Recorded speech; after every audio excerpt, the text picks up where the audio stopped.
The night air over Neon Bay tasted like ozone and hot steel. Mecha Titan's footfalls shook the skyline, each impact sending ripples through the glass towers as though the city itself were flinching. Searchlights from news choppers stabbed down, painting the robot's mad black armor in frantic white streaks while its chest furnace glowed the color of fresh blood. On the roof of the half-collapsed Apex Tower, Chris crouched low, boots scraping loose gravel. His red energy flickered across his knuckles like restless fire, throwing crimson reflections onto his sister's face. Alice knelt beside him, violet light pulsing in time with her heartbeat. Their breathing synced without thinking, always had, ever since they were 6 and discovered they could blow out birthday candles from across the room. Chris tilted his head, clocks ticking. Vortex probably has a self-destruct countdown just to be dramatic. Alice smirked. He named the thing Mecha Titan. Drama's kind of his brand. Below, the robot locked onto a crowded evacuation tram stalled on the elevated rail. One casual backhand and the entire train would become confetti. Chris was already moving. No time for style points. Straight rush, Alice agreed. They vaulted the ledge together. Wind screamed past their ears as they dropped 25 stories. Halfway down, Chris twisted to face the tower wall, slammed both palms against it, and unleashed a red shockwave that shattered every window in a vertical line. The blast reversed his fall, flinging him forward like a bullet.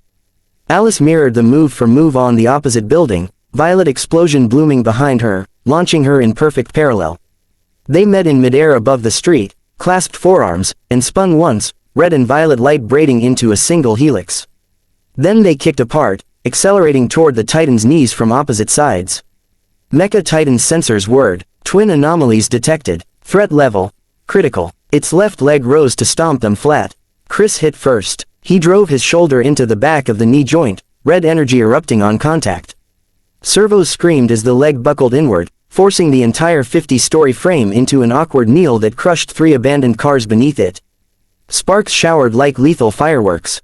Alice landed on the Titan's lowered thigh a heartbeat later. She sprinted up the angled armor, boots finding purchase on rivets and seams, violet aura leaving glowing footprints that ate through the metal like acid. Anti-air turrets swiveled toward her. She slapped each one as she passed, overloading them into purple fireballs. Chris wasn't idle. He vaulted onto the Titan's calf, ran vertically up the back of the leg, and punched clean through the armor plating over the primary power conduit. Red lightning arced from his fist into the wiring. The entire robot shuddered, lights flickering. Alice, chest cores exposed when it tries to stand. On it, Mecha Titan roared and swung its remaining arm in a haymaker that could have leveled a stadium. Chris ducked under it, grabbed the wrist, and used the momentum to flip himself onto the forearm. He sprinted along it toward the shoulder, leaving exploding handprints the whole way. Alice reached the collar plating at the same moment. She leapt, caught an antenna, and swung herself onto the Titan's neck. From there she had a perfect view straight down into the glowing furnace heart drive. Vortex had so proudly installed. The robot finally realized the danger. Emergency protocols kicked in, chest plates began to iris shut like a camera lens. Too slow, Alice whispered. She dove headfirst into the narrowing gap. Chris saw her vanish inside and felt his stomach drop. Alice, no answer, trust her. He planted both feet on the shoulder, cupped his hands, and poured every ounce of crimson energy he had into a single condensed sphere the size of a basketball. It throbbed like a dying star between his palms. Inside the Titan, Alice landed in a crouch amid a jungle of cables and coolant pipes. Alarms shrieked. Automated turrets spun toward her. She shattered them with casual violet bursts. The core itself floated in the center, a sphere of molten white, pulsing faster now that it sensed sabotage.